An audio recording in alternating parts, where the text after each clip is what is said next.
आज के कार्यक्रम में जो हिमाचल प्रदेश की 75 वर्ष की यात्रा का जिक्र कर रहा है,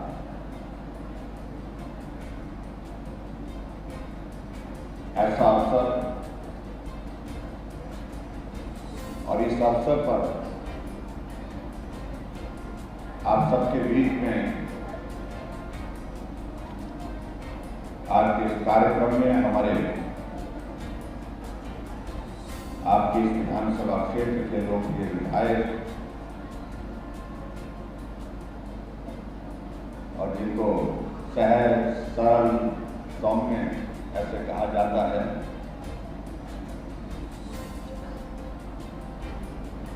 और हिमाचल प्रदेश सरकार में स्वास्थ्य मंत्री डॉक्टर राजीव सैजल जी,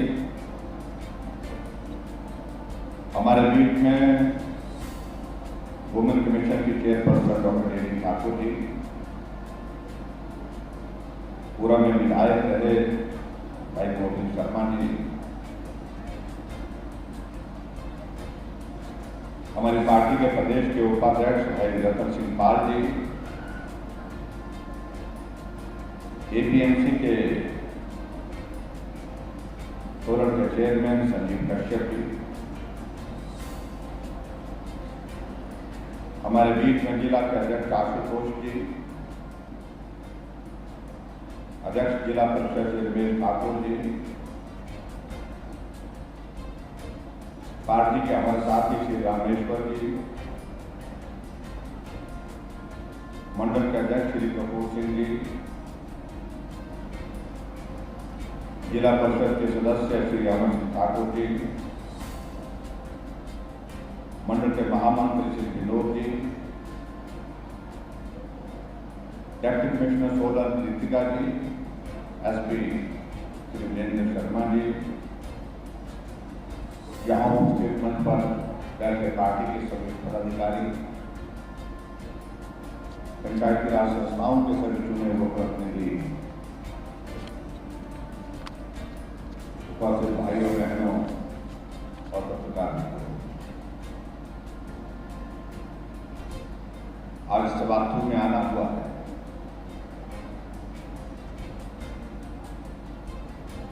और मेरा ये सौभाग्य है कि जहां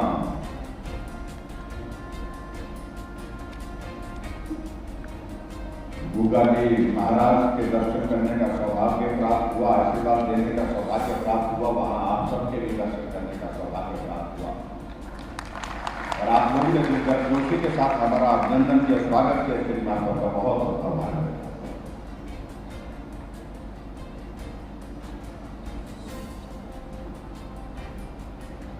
भाइयों बहनों, पूरा देश आज आजादी का महोत्सव, अमृत महोत्सव है।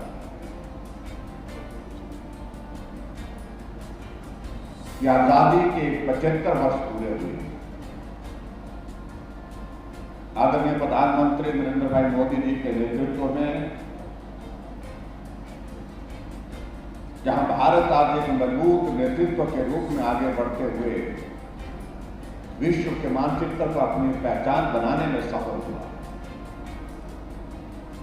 वहां आदरणीय प्रधानमंत्री जी ने पूरे देश में आजादी के 75 वर्ष पूरे होने पर, यानी कि आजादी के अमृत महोत्सव के इस अवसर पर एक नहीं अनेकों कार्यक्रम की आयोजन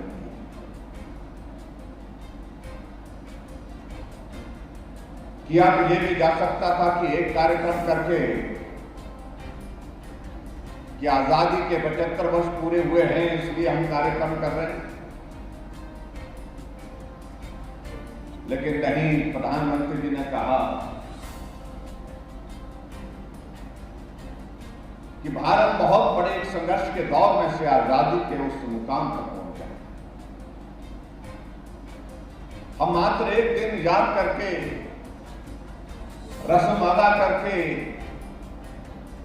कृतज्ञ नहीं हो सकते उन लोगों के प्रति जिन्होंने अपने जीवन की कुर्बानी से देश की स्वतंत्रता खरीदी। ये महोत्सव लंबा चलना चाहिए, पूरा साल भर चलना चाहिए, साल नहीं 2 साल तक इसको मनाएंगे। और हमने तय किया 15 अगस्त 2023 तक ये कार्यक्रम पूरे देश भर में चलता रहेगा, ताकि आने वाली जनरेशन को, हमारी नई पीढ़ी है जिन्होंने आजाद भारत को जन्म दिया,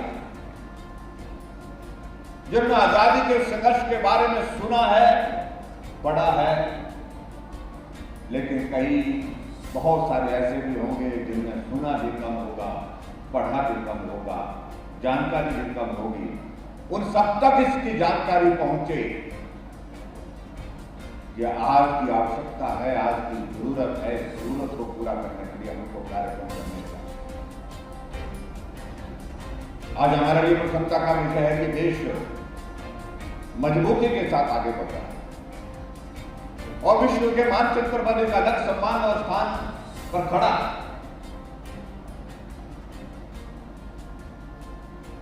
मैं 2 दिन से पिछले कल दिल्ली था। आजादी के अमृत महोत्सव पर सर्वदलीय बैठक, जो सबसे बड़ी इसकी जो कमेटी कॉन्स्टिट्यूट की गई है नेशनल लेवल की, जिसमें प्रदेश के सभी मुख्यमंत्री के अलावा जो दूसरे दलों के बहुत वरिष्ठ नेता, वो भी उसका हिस्सा है।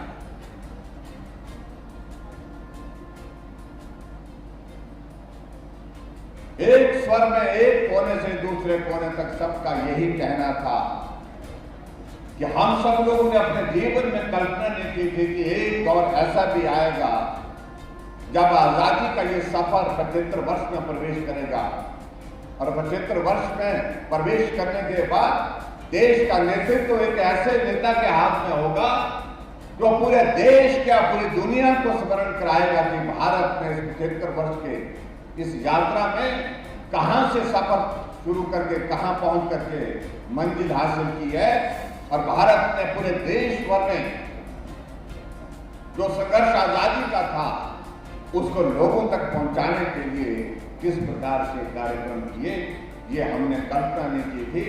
इसके लिए सभी ने एक स्वर में कहा कि नरेंद्र भाई मोदी जी को इसका श्रेय जाता है, उनको बहुत बहुत तो विपक्ष के लोग भी।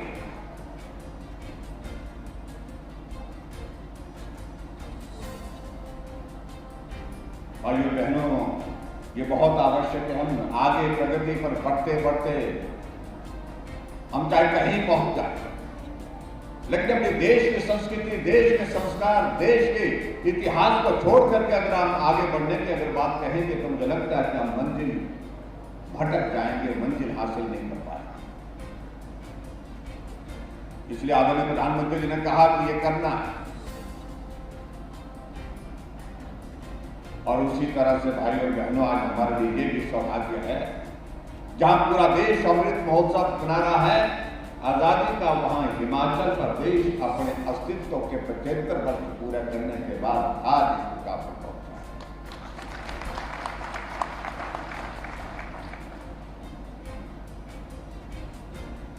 आपने यहां पर डॉक्यूमेंट्री देखी, आपने इस बात को भी देखा हम कहां से शुरू हुए थे, कहां पहुंचे थे। जब हिमाचल का गठन 15 अप्रैल 1948 को हुआ तो उस वक्त हिमाचल प्रदेश में 4 जिले थे।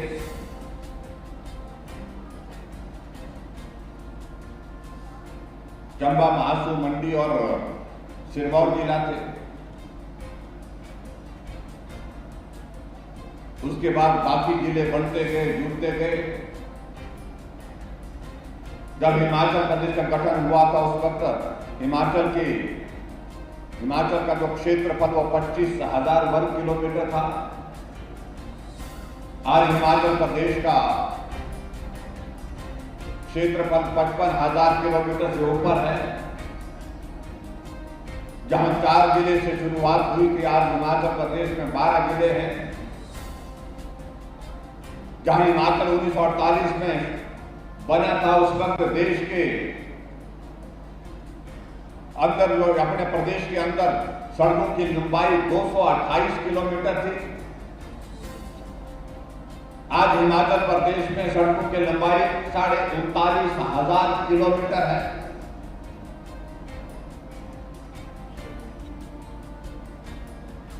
जब हिमाचल अस्तित्व में आया था 1948 में 15 अप्रैल को उस वक्त हिमाचल की साक्षरता दर 4.8% थी और महिलाओं में ये साक्षरता दर 2% से भी कम थी। और आज हिमाचल प्रदेश में साक्षरता दर 83% से भी आगे निकल गई। हम केरल के पीछे नहीं है, केरल से भी आगे हो गए।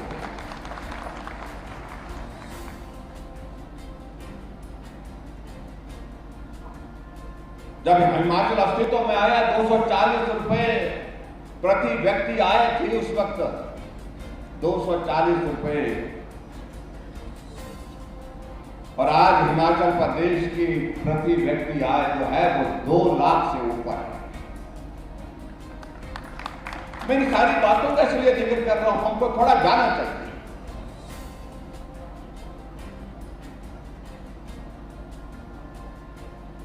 पीछे इतिहास को थोड़ा अध्ययन करना चाहिए और खासतौर से जो हमारी नई पीढ़ी है, नई जनरेशन है, वो इतिहास को भूल करके आगे बढ़ती जाएगी, अच्छी बात नहीं होगी।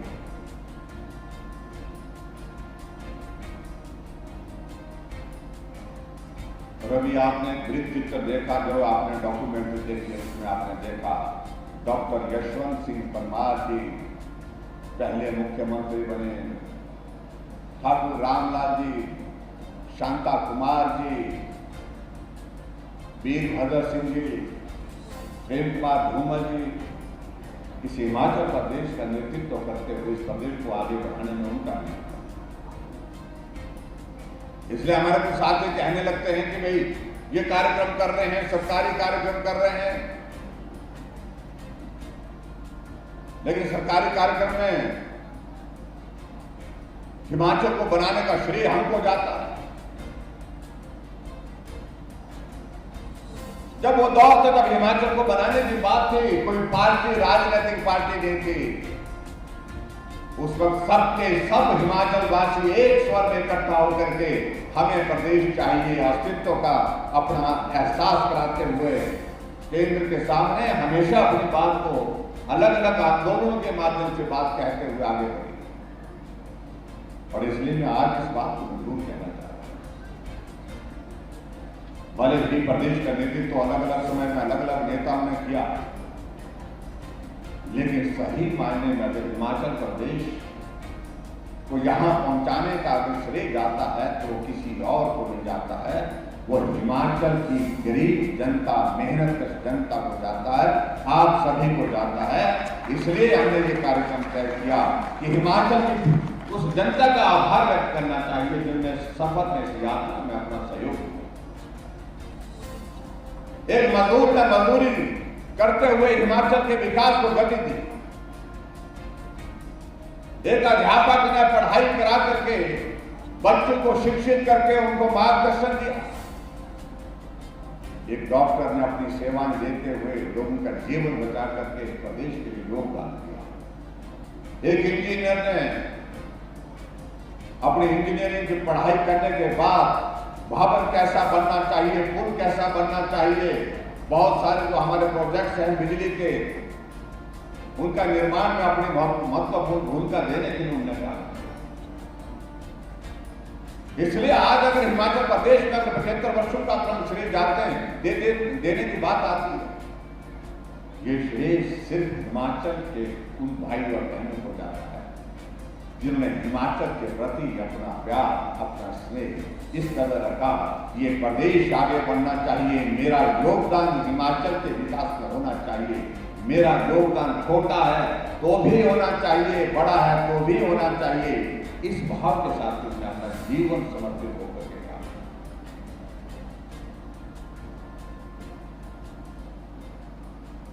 कई लोग मुझे पूछने लगते हैं कि आप 75 वर्ष का ये कार्यक्रम कर रहे हैं तो इसका श्रेय किसको देते हैं? ये हिमाचल अगर यहां पहुंचा तो श्रेय किसको जाता है?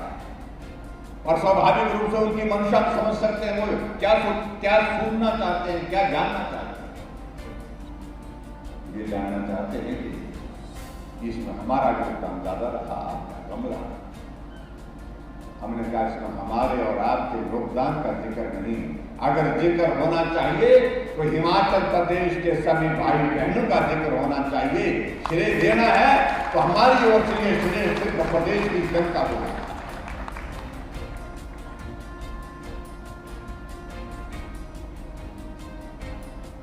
हमने चंबा के लिंग के मेले से इस 75 वर्ष के इस कार्यक्रम की शुरुआत की और वहां प्रदर्शनी जब हम देख रहे थे, प्रदर्शनी में हमने उस चीज को देखा, हमको हैरानी हुई उस बात को लेकर के पांगी घाटी में एक नदी को पार करने के लिए उस वक्त घास का पुल था। घास को बांध करके घास की रस्सियां बना करके पुल बनाया गया था और लोग उस पुल के ऊपर से जाकर के पार कर रहे थे उस नदी। अब कल्पना करिए, ये 1948 से पहले की बात। यहां पर भी आप प्रदर्शनी देख रहे होंगे। चंबा में रावी नदी को पार करने के लिए भैंस की खाल को उसमें हवा डाल करके उसको बांध दिया जाता था, पूरा उसको फैला दिया जाता था और उसको पकड़ करके आदमी उस रावी को पार करता, उस नदी को पार करता। ये 1948 की बात है। 1948 से पहले से हिमाचल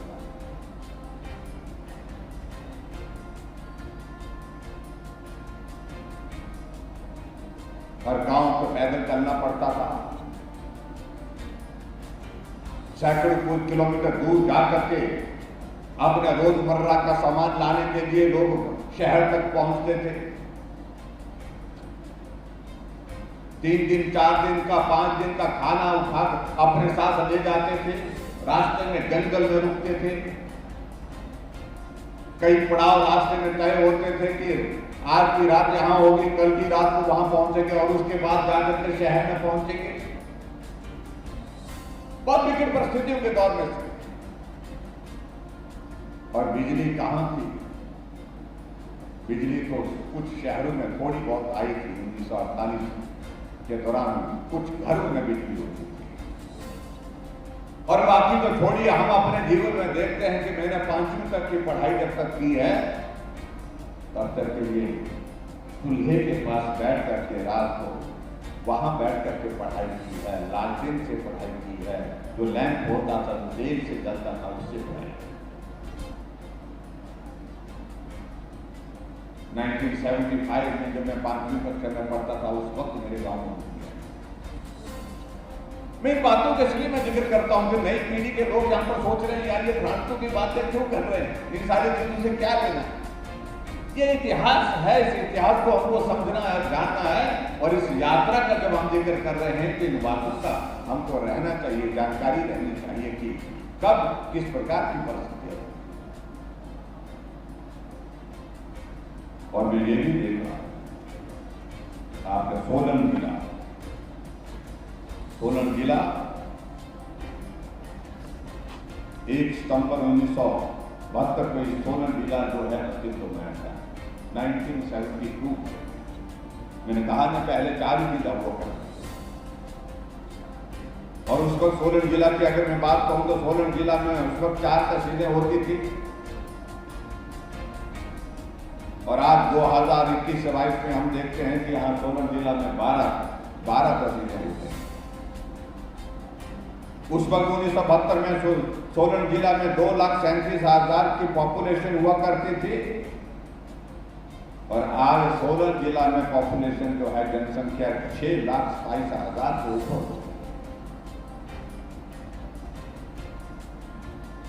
अगर हम स्वास्थ्य संस्थानों की बात करें बहुत कम थे। 1972 में यहाँ 467 शैक्षणिक संस्थान थे, जबकि 2021 में जिले में जो है संस्थानों की संख्या बहुत ज्यादा बढ़कर के आगे बढ़ी है। 1972 में साक्षरता दर जो है यहाँ पर 1972 में सोलन जिला की साक्षरता दर जो है 29% थी और आज जो है सोलन जिला की साक्षरता दर जो है 89.7 70% है। 1972 में 72 किलोमीटर सड़कें थी और आज हमारे सोलन जिला में 3,314 किलोमीटर सड़कें बन करके जो है गांव-गांव में, घर-घर में सड़क की सुविधा देने में हम सफल। जब सड़कों का जिक्र आता है तो मुझे लगता है कि स्वाभाविक रूप से हमारी बात अधूरी रहेगी। हमें जिक्र करना चाहिए, हमें याद करना चाहिए, अगर हिमाचल प्रदेश में गांव के लोगों का पीठ को उतारने का सबसे ज्यादा किसी नेतृत्व ने काम किया, ये श्रेय हमारे देश के यशस्वी पूर्व प्रधानमंत्री रहे अटल बिहारी वाजपेयी जी को जाता है, जिन्होंने प्रधानमंत्री ग्राम सड़क योजना को शुरू। आप कल्पना करिए, अटल जी ने उस वक्त इस बात को महसूस किया कि प्रदेश के पास साधन बहुत सीमित है। मैदानी इलाके में सड़क बनाना सरल है, लेकिन पहाड़ी इलाके में सड़क बनाने में पैसा बहुत लगता है, समय बहुत ज्यादा लगता है।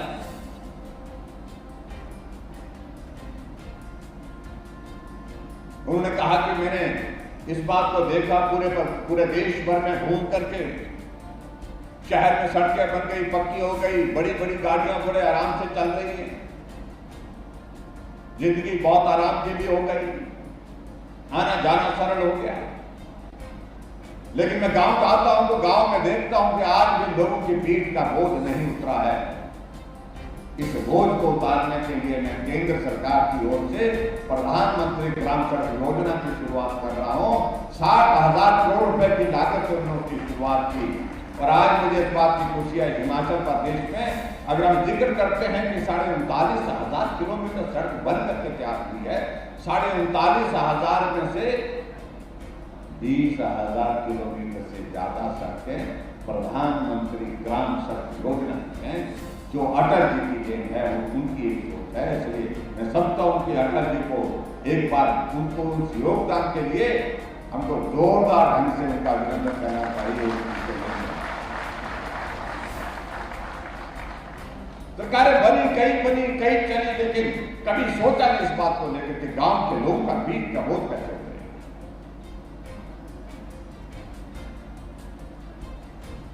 इसलिए जहां सड़क पहुंचेगी वहां विकास पहुंचता है, वहां जीवन सरल होता है, जहां आदमी आराम से रह सकता है। इस भाव के साथ उन्होंने काम किया। भाइयों बहनों, में आप सबका हृदय से आभार व्यक्त करता हूं। आप सबका पिछले 4.5 वर्ष से ज्यादा का कार्यकाल हिमाचल प्रदेश में हमारी सरकार का रहा। हर कदम पर आप सबका साथ मिला है, सहयोग।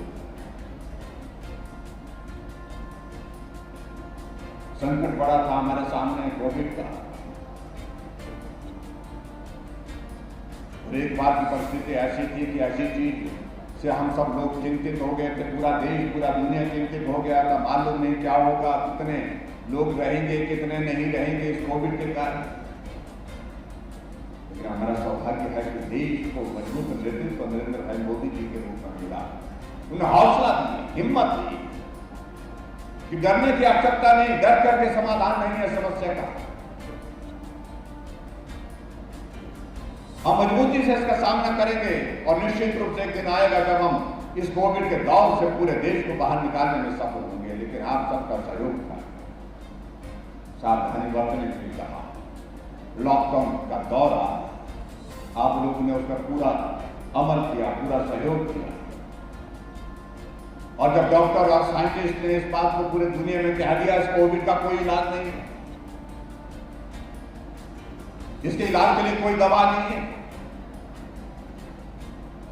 तो हमारे युवा चिंता का विषय और बढ़ गया। वो इलाज नहीं है तो बचेंगे कैसे? साइंटिस्ट ने कहा एक ही बात को लेकर के अगर वैक्सीन बना करके तैयार कर सकते हैं तो वैक्सीन से बचाव हो सकता है। और हमारे देश के प्रधानमंत्री नरेंद्र मोदी जी ने साइंटिस्ट को बुलाया कि मुझे वैक्सीन चाहिए, देश के लोगों के जीवन के ऊपर बहुत बड़ा संकट है सर, और इस संकट से हम देश को बाहर निकालना चाहते हैं, हमारे हर एक आदमी की जिंदगी को बचाना चाहते हैं। ये वैक्सीन कैसे बन सकती है? केंद्र सरकार की ओर से उसका क्या मदद कर सकते हैं? साइंटिस्ट ने कहा हम प्रयत्न करते हैं, मदद आप जो कर सकते हो वो करिए, लेकिन समय लगेगा। उन्होंने कहा कि जल्दी चाहिए, जितनी जल्दी हो सकता है, क्योंकि बहुत समय की अगर हम बात कहेंगे तब तक के लिए बहुत देर हो गया, बहुत सारे लोगों का जीवन संकट में हो गया। देश के साइंटिस्ट ने काम किया, रात दिन मेहनत की, और आखिरकार देश के साइंटिस्ट सफल हुए। देश के अंदर वैक्सीन बनाने के लिए एक नहीं 2 वैक्सीन बना करके तैयार किए, और लोगों को लगाने की जब बात आई तो हमारे कुछ मित्रों ने बड़ा प्रचार किया कि मत लगाइए, ये तो बहुत खराब चीज है, अगर वैक्सीन लगाएंगे साइड इफेक्ट हो जाएगा, आंखों की रोशनी चले जाएगी, दिमाग की यादाश्त चले जाएगी, आने वाली पीढ़ी जो है वो स्वस्थ नहीं होगी, बहुत सारी बीमारियां उसको हो जाएंगी। आप कल्पना करिए, एक तरफ देश इतने बड़े संकट में और एक तरफ वैक्सीन बंद करके जो लगाने की बात आए तो हमारे विपक्ष के लोग इस प्रकार का प्रचार करते रहे। लेकिन नरेंद्र भाई मोदी जी ने एक बात कही कि वैक्सीन बंद करके तैयार है। हम पूरे देश से निवेदन करते हैं, आह्वान करते हैं, वैक्सीन सेंटर में जाकर के आप वैक्सीन लगाना शुरू करिए। लोगों को भरोसा नरेंद्र भाई मोदी जी पर, उन्होंने ना दाएं देखा ना बाएं देखा, उठे और वैक्सीन सेंटर में कतार में खड़े हुए और वैक्सीन लगानी शुरू की।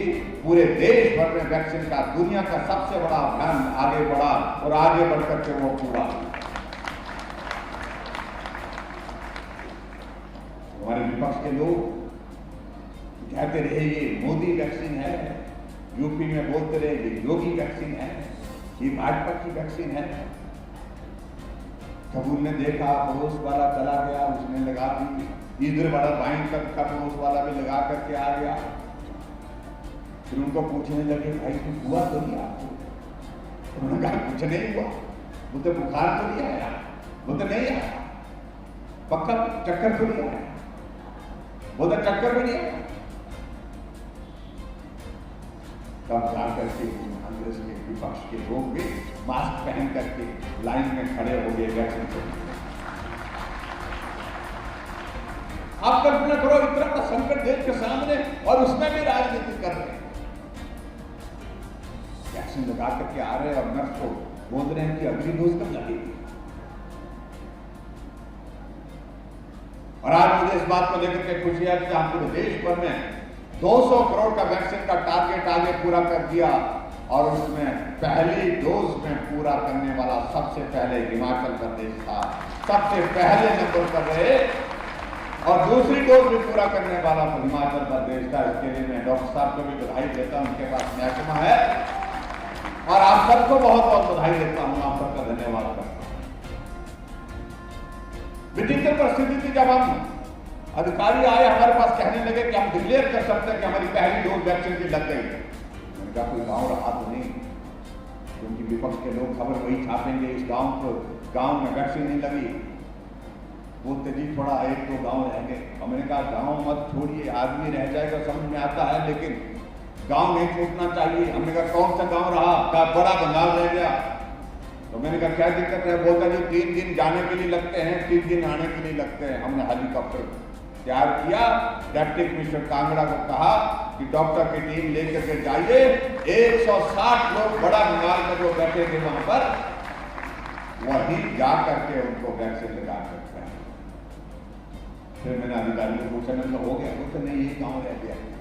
मैंने कहा और कौन सा गाँव? बोलता मलाना रह गया। मैंने कहा वो तो बहुत दूर नहीं है, वहां तो 1 घंटे में पहुंच सकता है आदमी, 1.5 घंटे में पहुंच सकता है। तो पहुंच तो सकते हैं, लेकिन वहां की समस्या कुछ और है। उन्होंने क्या समस्या है? वो तो वहां देवता जगदम्बी ऋषि की इजाजत के बिना कुछ नहीं कर सकते। हमने कहा तो देवता इजाजत देगा भाई, जाओ आप।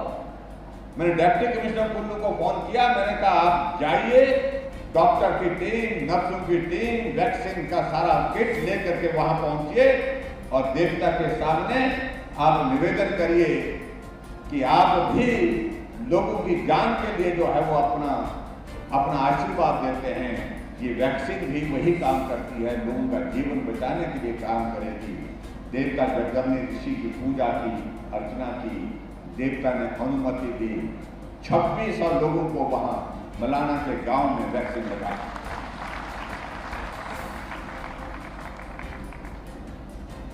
यहाँ कांग्रेस के लोग कई तरह के प्रश्न खड़ा करते हैं कि क्या हुआ, कैसे किया, कुछ नहीं हुआ, कुछ नहीं हुआ, कोविड में हाथ खराब हुआ, ये हुआ।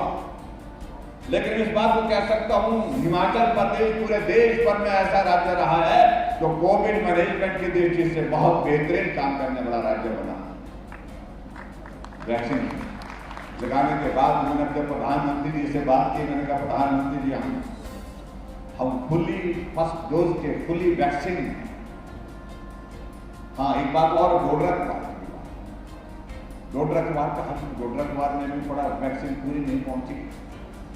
मैंने कहा कार्यक्रम बनाओ, अपने अधिकारियों को बोला मैंने कार्यक्रम बनाओ, और कार्यक्रम बनाने के बाद मैंने हेलीकॉप्टर में सीएमओ शिमला भी भेज डाली, साथ में डॉक्टर भी डाले, और उसके बाद वैक्सीन का वो डब्बा भी साथ में डाला, और जाकर के डोडरा कुमार जाकर के लोगों को भी मिलकर के आया, और मिलने के बाद वहां पूरा वैक्सीन पूरे गांव को जो लगानी थी, 2,500 से ज्यादा वैक्सीन बची थी लगाने के लिए, उसको भी। जब प्रधानमंत्री जी को बोला मैंने क्या हमने पूरा कर लिया, वैक्सीन हटा दी। और मैं चाहता हूं कि आप अपना आशीर्वाद हिमाचल प्रदेश के लोगों को वर्चुअल माध्यम से दें। आना तो संभव नहीं, उन्होंने कहा देंगे। उन्होंने वर्चुअल माध्यम से जुड़ करके कहा, और एक बात कही उन्होंने, इस बहुत बड़े संकट के, विश्व के सबसे बड़े संकट में हिमाचल चैंपियन बनकर के उभरा है। सबसे पहले आपने डोज पूरी की है वैक्सीन के, आप सबको बताएंगे। इसलिए बहुत सारी चीजों को लेकर के हम जिक्र कर सकते हैं। आजादी के 75 वर्ष और हिमाचल प्रदेश के अस्तित्व के 75 वर्ष में ये कालखंड हमेशा याद रहेगा, इतिहास का हिस्सा बनेगा। जब दुनिया का सबसे बड़ा संकट इस प्रदेश में और इस देश में आया था, उस वक्त किस किस आदमी ने क्या क्या किया, और उस वक्त ये भी इतिहास लिखा जाएगा कि देश में एक मजबूत नेतृत्व नरेंद्र भाई मोदी जी के रूप में भारत ने वैक्सीन बना करके पूरे देश के लोगों के जीवन की रक्षा की।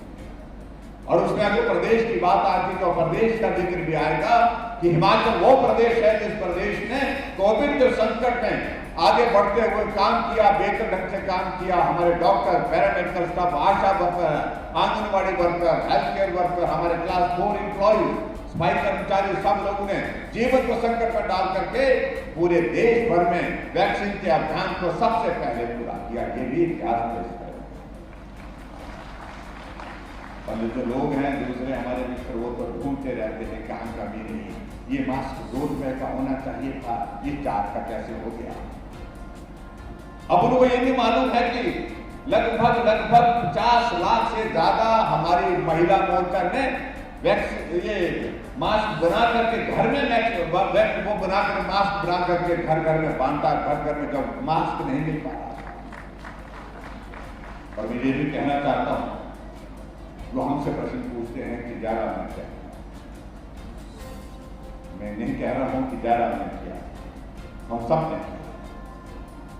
50 साल वो सत्ता में रहे हिमाचल प्रदेश में। ऑक्सीजन के प्लांट 50 सालों में 2 थे, एक शिमला के आईजीएमसी में और दूसरा टाटा मेडिकल कॉलेज में। और आज हिमाचल प्रदेश में 50 से ज्यादा ऑक्सीजन प्लांट लग गए हैं, जिसका श्रेय हमारे डॉक्टर साहब को जाता है। उन्होंने बहुत मेहनत की।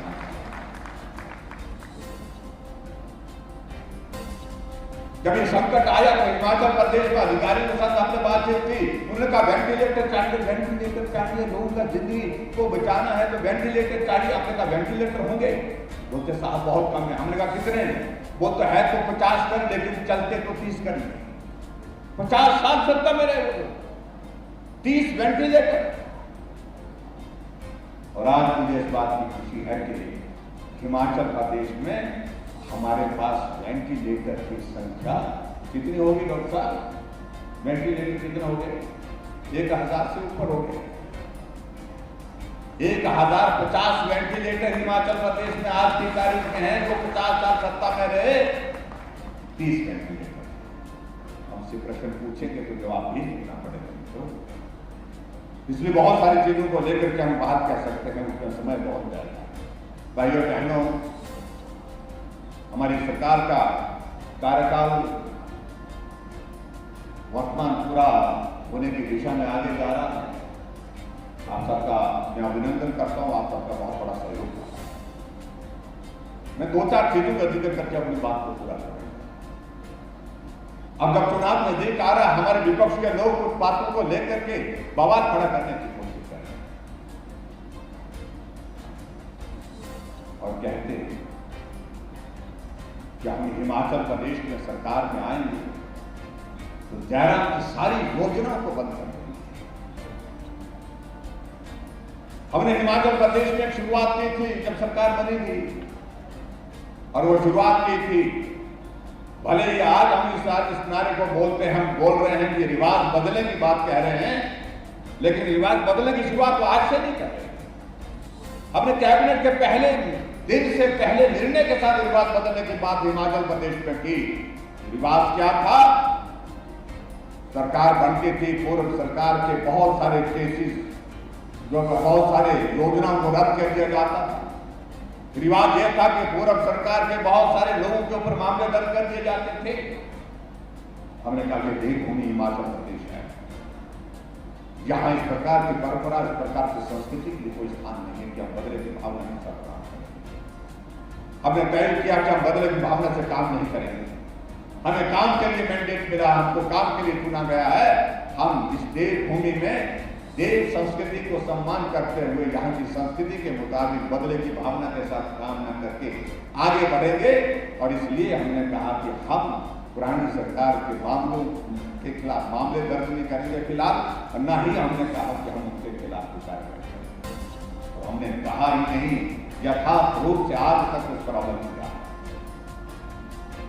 हिमाचल प्रदेश में सरकार बदलती थी तो क्या होता था? टोपियां बदल जाती थी, बदलती थी नहीं बदलती। वो आई तो हरी टोपी, ये आई तो लाल टोपी, ये रिवाज बन गया।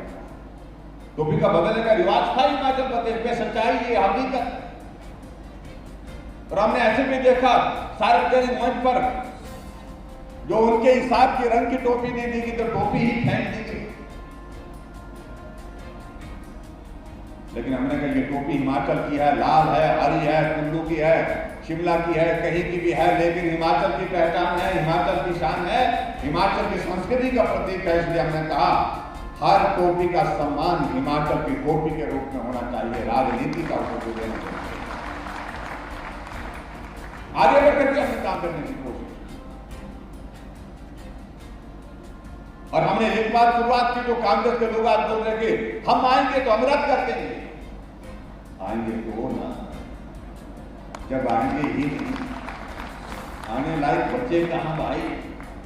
पूरे देश में तो पूरा देश तो तुमको विदाई दे चुका है, और हिमाचल प्रदेश में कहता है कि हम आएंगे। उनका बताओ सही कैसे आएंगे? वो हम आएंगे, मैंने कहा जैसे कहां आए बताना मुश्किल हो गया। उनको पहले बोलते थे पंजाब का जब चुनाव था, उत्तराखंड का चुनाव था, मणिपुर, गोवा का, उत्तर प्रदेश का चुनाव 5 प्रदेशों का, तो हम आ रहे थे। लेकिन जब चुनाव का परिणाम निकला, जो एक प्रदेश था इनका पंजाब, हमारा पड़ोस का, वो भी चला गया। चौधरी साहब 2 जगह से लड़े, दोनों जगह नहीं मिली। और ऐसे में मैंने कहा भाई अब कोई बात नहीं, ये दौर बहुत खराब है आपका, आप थोड़ा ग्रह गुरु का थोड़ा सा आप देख लीजिए, किसी अच्छे ज्योतिषी को दिखाओ। हमारा कोई योगदान नहीं है उसमें, लेकिन तुम अपने ही कर्मों से जाए।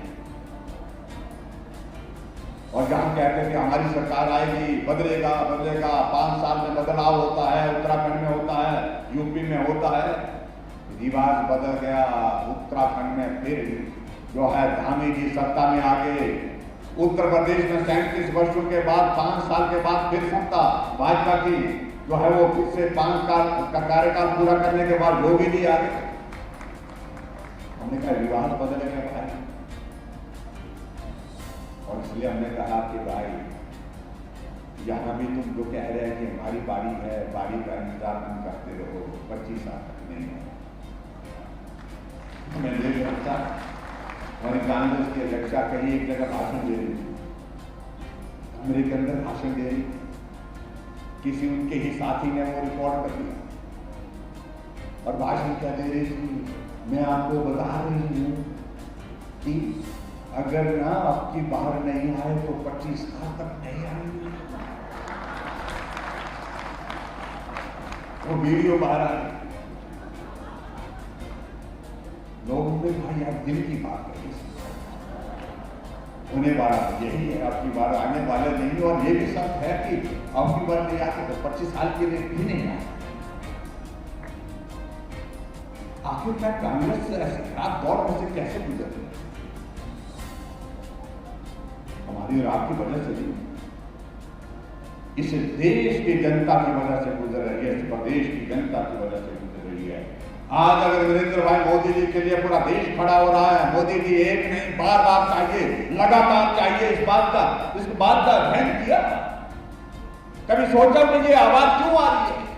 आवाज इसलिए आ रही है क्योंकि उस सरकार में, कांग्रेस की सरकार में होता यह था, वो तालीम में भी कॉम्पिटिशन होता, 1,86,000 करोड़ रुपए का घोटाला, 1,76,000 करोड़ रुपए का घोटाला, या 10,000 करोड़ कम रह गए फासला। आज 8 साल हो गए नरेंद्र भाई मोदी जी को देश के प्रधानमंत्री के नाते, उंगली उठा करके नहीं कह सकते हैं नरेंद्र भाई मोदी जी को कोई, अगर एक आदमी कह सके नरेंद्र भाई मोदी जी आपके ऊपर ये आरोप कोई कहने की स्थिति में नहीं है, क्योंकि इस प्रकार से सेवा के भाव से उन्होंने काम किया, भ्रष्टाचार समाप्त कर दिया पूरे देश भर से। ये वजह है कांग्रेस के समाप्त करने। और दूसरी बात, जब तक कांग्रेस का नेतृत्व तो परिवार में रहेगा, परिवार तो शायद फलेगा फूलेगा, लेकिन कांग्रेस के फलने फूलने की उम्मीद बहुत है। और कई तो हमारे साथी कई बार मंच पर से बोलते हैं, अन्य हो ये परिवार, भगवान करे इसको लंबी आयु दे, लंबे समय तक ये इनके हाथ में कांग्रेस का नेतृत्व रहे, ताकि पूरा देश जो है कांग्रेस को भूल जाए, पूरा भूल जाए, इतिहास से भी। विचित्र परिस्थिति है। पिछले कल नीति आयोग की बैठक थी, सारे पूरे देश के मुख्यमंत्री उस बैठक का हिस्सा होते, जो गवर्निंग काउंसिल होती है उसमें चीफ मिनिस्टर मेंबर्स होते हैं। और हमने इस बात को देखा, जो धुन विरोधी है, हमारे साथ नहीं है, ना चलने की आने वाली संभावना है, उन्होंने भी इस बात को महसूस किया। देश का सम्मान अगर सबसे ज्यादा अगर किसी कार्यकाल में पड़ा है तो नरेंद्र भाई मोदी जी के नेतृत्व का पूरे दुनिया में। देश नई योजनाओं के साथ आगे बढ़ रहा है, मजबूती के साथ बढ़ रहा है, इसका जिक्र नहीं। विपक्ष के लोग, विपक्ष के मुख्य, इसलिए भाई और बहनों, हमारे लिए सौभाग्य की बात कि ऐसा नेतृत्व भारत को मिला है, वर्षों के बाद मिला है। ये नेतृत्व बार बार रहना चाहिए, लगातार इसकी आवश्यकता देश को है और हमारे प्रदेश को।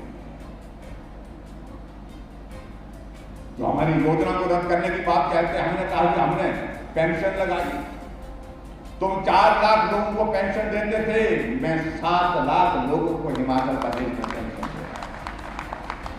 तुम पेंशन पर 400 करोड़ खर्च करते थे, मैं आज 1300 करोड़ रुपए खर्च कर रहा हूं हिमाचल प्रदेश में।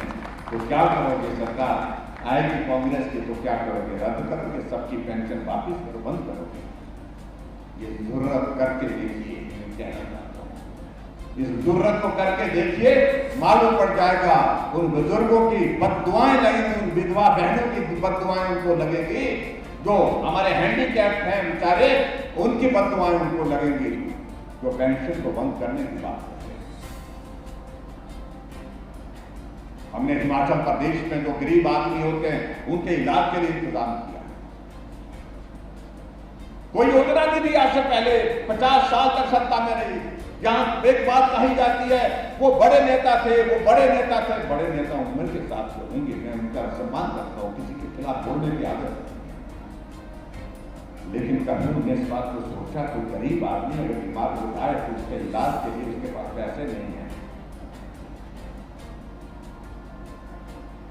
तो अपना इलाज को कैसे करें, सोचने का विषय नहीं। हमने शुरुआत की हिमाचल प्रदेश में, हमने कहा गरीब आदमी का इलाज का जिम्मा हम लेंगे। आयुष्मान भारत में पूरे देश भर में नरेंद्र भाई मोदी जी ने शुरुआत की और हमने कहा हिमाचल प्रदेश में बाकी बचे परिवारों का इलाज करने का, मुफ्त इलाज करने का जिम्मा हम लेंगे और हमने हिम केयर की शुरुआत हिमाचल प्रदेश में की। आज कोई गरीब आदमी अगर बीमार होता है, उसके घर में पैसे हैं कि नहीं है, लेकिन वो तलाश करके जेब में क्या डालता है, हिम केयर का कार्ड डालता है, आयुष्मान भारत का कार्ड डालता है। उसे मालूम है पैसे नहीं है तो कोई बात नहीं, इस कार्ड से मेरा इलाज हॉस्पिटल में पूरा होगा, पूरा बिना पैसे के होगा। इस भाव के साथ वो हॉस्पिटल जा रहा है। तो आज से पहले सोचा जा सकता है और कांग्रेस के नेता कहते हैं हम आएंगे तो हम बंद कर देंगे। तुम और क्या कर सकते हो? हमने यहां पर मातृशक्ति बैठी है, हम देख रहे हैं कि आधे हिस्से में पुरुष है, आधे हिस्से में महिलाएं, और आबादी की स्थिति भी यही है, 50% महिलाएं। हमने कि माताओं के लिए घर में गैस का चूल्हा देना बहुत जरूरी है। एक कर्मचारी है, उसके घर में गैस का चूल्हा, एक पैसे वाला आदमी है, व्यवसाय करता है, अपना कारोबार करता है, उसके घर में गैस का चूल्हा, लेकिन एक मजदूरी करने वाली मनरेगा में अपना जीवन के लिए 2 वक्त की रोटी का इंतजाम करने वाली वो बहन या हमारी मां सोचती है कि मेरे घर में भी गैस का चूल्हा होगा तो कितना अच्छा होगा। हमने कहा कि हम इसकी शुरुआत करेंगे। 3,32,000 गैस के चूल्हे हमने हिमाचल प्रदेश में हर घर में पहुंचाए। कोई घर नहीं छोड़ा हिमाचल प्रदेश में गैस का चूल्हा। और कांग्रेस के लोग बोल रहे हैं कि हम आएंगे वापस गैस का चूल्हा भी रसोई से उठा सकते। आप कल्पना करिए, ऐसे लोगों के बारे में सोचना आज से ही शुरू करना पड़ेगा। और आगे बढ़ करके हमने और किया, माताओं के लिए, बहनों के लिए और किया। हमने कहा आज माताएं बहनें अपने घर में नहीं, घर से बाहर भी जाती हैं, काम पर जाती हैं, सरकारी नौकरी के लिए जाती हैं, प्राइवेट नौकरी के लिए जाती हैं, अपने कारोबार के लिए जाती हैं, परिवार के लिए सामान लेने के लिए जाती हैं। आने जाने का खर्चा उनका कम कैसे कर सके, तो हमने तय किया। क्या तय किया हमने कि आने जाने का महिलाओं का किराया बस में आधा कर दिया, 50% कर दिया। और वो कह रहे थे कि हम आएंगे तो बंद कर देंगे, मुंह खोर बना दिया, इसे शब्दों का इस्तेमाल। हमने बसों में किराया आधा कर दिया, कह दिया कि मुंह खोरी की आदत डाल दी। और आएंगे अब चुनाव में 2 महीने के बाद जब आपके बीच में आएंगे तो उनको कहिए कि मेहरबानी करके हम मुफ्तखोर हैं, तो इसलिए आपको हमारे पास नहीं आना चाहिए, हमारे से आपकी कोई मदद नहीं हो पाएगी। हमने और हमने कहा ग्रामीण क्षेत्रों में पानी की सुविधा देते हैं, आज घर में नल देने का हमने पूरा कर दिया लक्ष्य लगभग। हमने ग्रामीण क्षेत्रों में पानी के लिए हम पैसा चार्ज नहीं करेंगे, क्योंकि थोड़ा सा पैसा आता है, उस पैसे से क्या कितना का फर्क पड़ता है, 31 करोड़ रुपए आता है पूरे हिमाचल प्रदेश में। हमने तय किया पानी पिलाना पुण्य का कार्य होता है, और देवभूमि हिमाचल प्रदेश में हमने ऐलान किया सभी ग्रामीण क्षेत्रों में रहने वाले लोगों को पीने का पानी का कोई किराया नहीं लेंगे, ये भी हमने।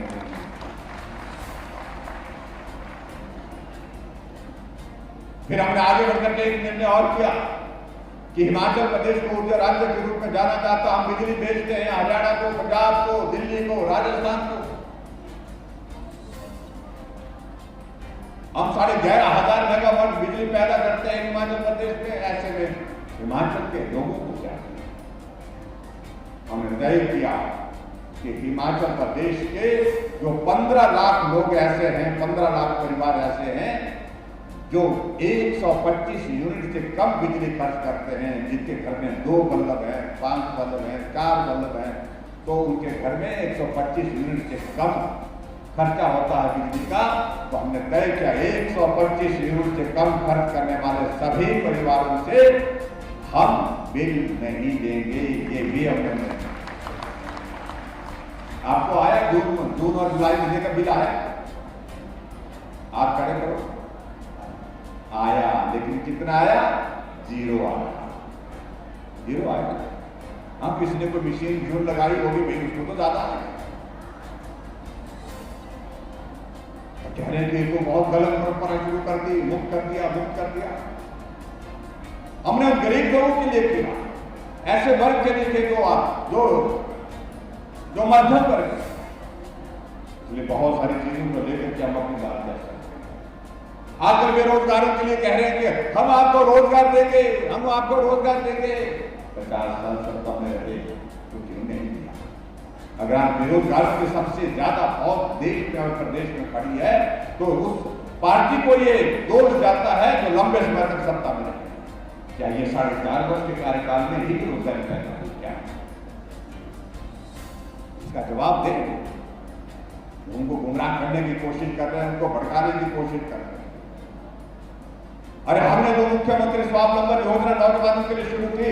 कोई अगर बच्चा अगर सरकारी नौकरी नहीं करना चाहता, अपना कारोबार करना चाहता है, 1 करोड़ रुपए हम देंगे, और बेटी करेगी तो 35% सब्सिडी, यानी कि 1 करोड़ में से 35 लाख रुपए उनको सब्सिडी के रूप में देंगे।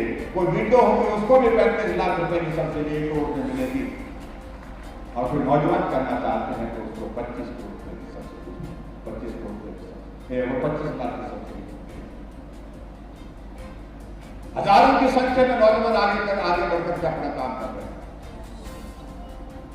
लेकिन तुम 50 साल सत्ता में रहे, तुमने ऐसी योजना नहीं। इसलिए बहुत सारी चीजों को लेकर के बहुत बातों का जिक्र हो सकता है। मेरा आप सबसे यही निवेदन है कि आओ, ये 75 वर्ष का ये पर्व जो है, अगर आज हम इस प्रकार से यहाँ पर मना रहे हैं तो स्वाभाविक रूप से इसमें आप सबका योगदान बहुत बड़ा रहा है इस प्रदेश के आपको आगे बढ़ाने में। मैं समर्पित करता हूँ ये सारा योगदान हिमाचल प्रदेश की गरीब जनता को, मेहनत जनता को, जिन्होंने 75 वर्ष के कार्यकाल में अपना योगदान देकर के हिमाचल को आगे बढ़ाया है। और ये भी मैं आपके बीच में कहना चाहता हूँ, अब दौर आ रहा है आने वाले समय में चुनाव का। हमारी हिमाचल की आवश्यकता क्या है, इसको बहुत गंभीरता से समझने की आवश्यकता है। हिमाचल की आवश्यकता है कि केंद्र में नरेंद्र भाई मोदी जी की सरकार को मजबूत करना, और केंद्र की सरकार मजबूत होकर के हिमाचल को मदद करे, हिमाचल के विकास के लिए योगदान दे, सहयोग करे। ये आज की हमारी हिमाचल की आवश्यकता है। आप कल्पना करो जब कांग्रेस की सरकार थी तो हिमाचल को केंद्र की योजना का जो शेयर मिलता था, आधा पैसा हमको डालना पड़ता था, आधा केंद्र सरकार देती थी। कुछ जगह प्रदेश 60% देता था, 40% केंद्र देता था।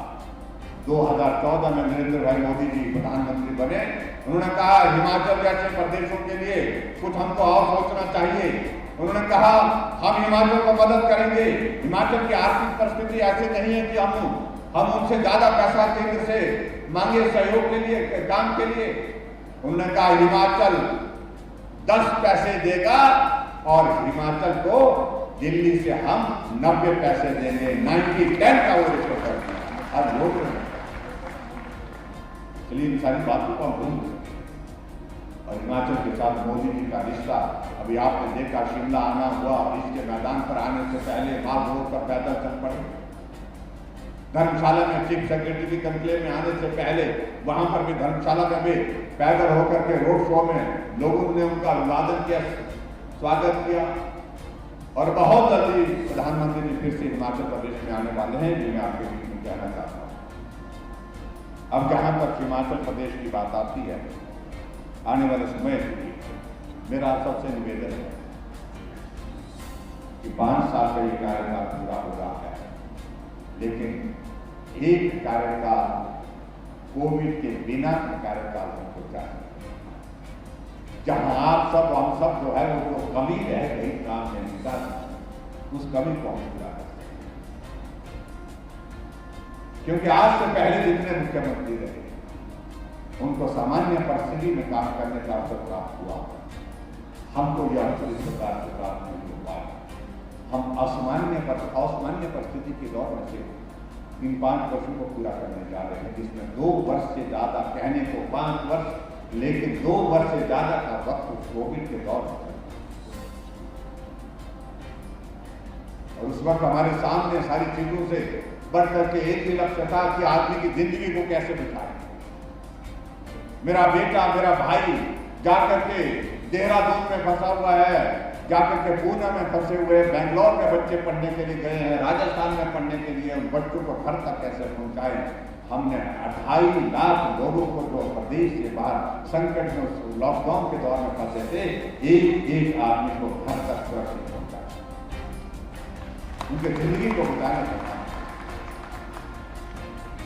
लेकिन एक दौर हम चाह रहे थे कि ऐसा दौर आना चाहिए, बाकी मुख्यमंत्री को आज से पहले जो 5 मुख्यमंत्री रहे उनको सामान्य परिस्थिति में काम करने का मौका मिला, और हम और आप सबको भी एक बार सामान्य परिस्थिति में काम करने का अवसर मिले। इसके लिए मैं आप सबसे सहयोग चाहता हूँ, आशीर्वाद चाहता हूँ। और यहाँ इस विधानसभा क्षेत्र में डॉक्टर सहजल जी लगातार काम कर रहे हैं, आप सबके बीच में खूब मेहनत कर रहे हैं, परिश्रम कर रहे हैं। हर जगह मैं इनको बोलता हूँ कभी शिमला में रुक लिया करो, रुकते नहीं। सुबह जाते हैं, शिमला आ जाते हैं, शिमला आकर के अपने दफ्तर का काम करते हैं, शाम को फिर कसौली आ जाते हैं, क्योंकि आप लोगों ने इनको अपने क्षेत्र के विकास के लिए इस तरह से दायित्व दे रखा है कि आप यही मिलने चाहिए, सुबह भी मिलने चाहिए, शाम को भी यही मिलना चाहिए। तो यही सुबह से शाम तक आपको मिलते रहते हैं, आपकी सेवा करते हैं, एक सच्चे सेवक के नाते में काम। और इसलिए मेरा आप सबसे निवेदन है कि कमी मत होना बात। ये कसौली का अगर जिक्र आता है तो कई बार हम थोड़ा चिंतित हो जाते हैं, बड़ा भारी टाइट कर देते हैं। ये तंगी से बाहर निकलिए,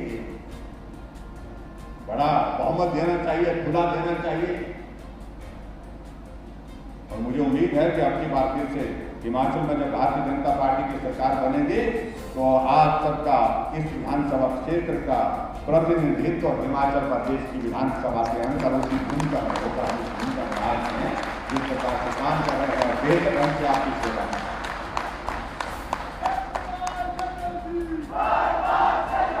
हमने तय किया था कि भी ऐसे कार्यक्रमों में हम घोषणा नहीं करेंगे, लेकिन इनने कुछ प्रस्ताव हमारे सामने रखे हैं। 2-3 चीजों का मैं जिक्र करना चाहूंगा। एक तो माध्यमिक पाठशाला कोठी को कहा गया कि भैया हम उसका दर्जा बढ़ाने की बात कही गई है, माध्यमिक पाठशाला का दर्जा हाई स्कूल करने की बात कही गई है। कोठी से कोई आया नहीं है करने के बाद, कोई आया आए कम आए, क्या करना चाहिए? नहीं करना चाहिए। हाँ जी, करना चाहिए। अगर हम ये कर रहे थे तो आप क्या करेंगे? क्या करेंगे? हाँ जी, इससे नहीं चलेगा साहब। तो कोटी पूरी पंचायत पूरा इलाका भारतीय जनता पार्टी के साथ होना चाहिए, डॉक्टर राजीव सहजल के साथ होना चाहिए, तब जाकर के सोचा जा सकता है। बोल रहे हैं तो मैं आपकी बात को विश्वास कर रहा हूं, करना ही पड़ेगा। मेरे को करना पड़ेगा तो आपको भी करना पड़ेगा। पता करेंगे ना? तो मैं स्कूल का कोटी स्कूल का दर्जा बढ़ाकर उसको हाई स्कूल करने की यहाँ पर घोषणा करता हूँ। और एक और बात कही गई है, एक जाडली में बताया गया कि स्वास्थ्य उपकेंद्र की बात कही गई है। जाडली से भी कोई आए? हाँ आए। जाडली में उप स्वास्थ्य केंद्र चाहिए ना? तो ठीक है, जाडली में उप स्वास्थ्य केंद्र की भी मैं यहाँ पर घोषणा करता हूँ। तो मैं कहा इसका पूरा आप करिए।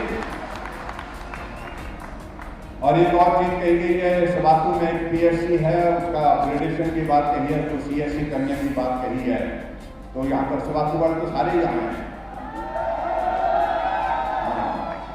क्या करेंगे आप? क्या तो दो, लेकिन आप करोगे? करेंगे तो ठीक है। स्वास्थ्य पीएससी को हम सीएससी करने के लिए यहाँ पर घोषणा करते हैं। और सांसद के बीच में।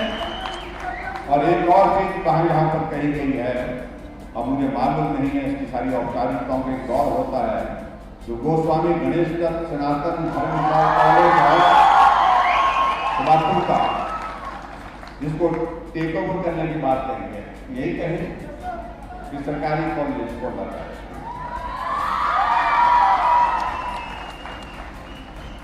आवाज तो आ रही है, ये आवाज उस वक्त भी आनी चाहिए।